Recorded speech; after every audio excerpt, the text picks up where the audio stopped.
شروع اللہ کا نام لے کر جو بڑا مہربان نہایت رحم والا ہے۔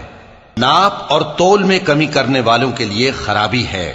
جو لوگوں سے ناپ کر لیں تو پورا لیں، اور جب ان کو ناپ کر یا تول کر دیں تو کم دیں۔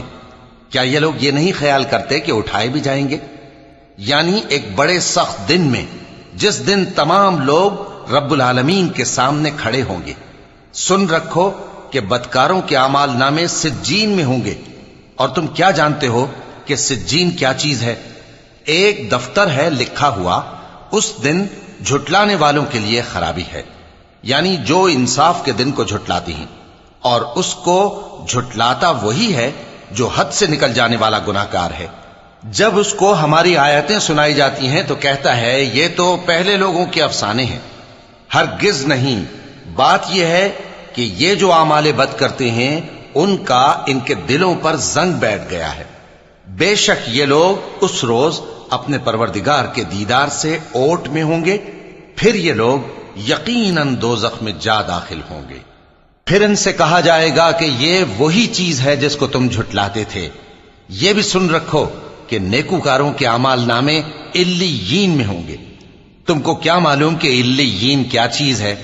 ایک دفتر ہے لکھا ہوا جس کے پاس مقرب فرشتے حاضر ہوتی ہیں۔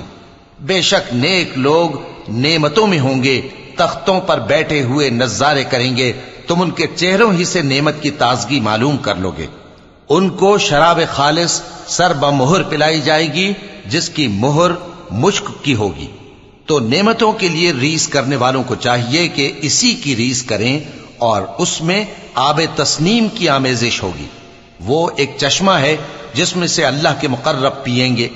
جو گناہگار یعنی کفار ہیں وہ دنیا میں مومنوں سے ہنسی کیا کرتے تھے، اور جب ان کے پاس سے گزرتے تو حقارت سے اشارے کرتے، اور جب اپنے گھر کو لوٹتے تو اتراتے ہوئے لوٹتے، اور جب ان کو یعنی مومنوں کو دیکھتے تو کہتے کہ یہ تو گمراہ ہیں، حالانکہ وہ یعنی کافر ان پر نگراں بنا کر نہیں بھیجے گئے تھے۔ تو آج مومن کافروں سے ہنسی کریں گے کہ مسندوں پر بیٹھے ہوئے ان کا حال دیکھ رہے ہوں گے۔ آج کافروں کو ان کے کاموں کا پورا بدلہ مل گیا نا۔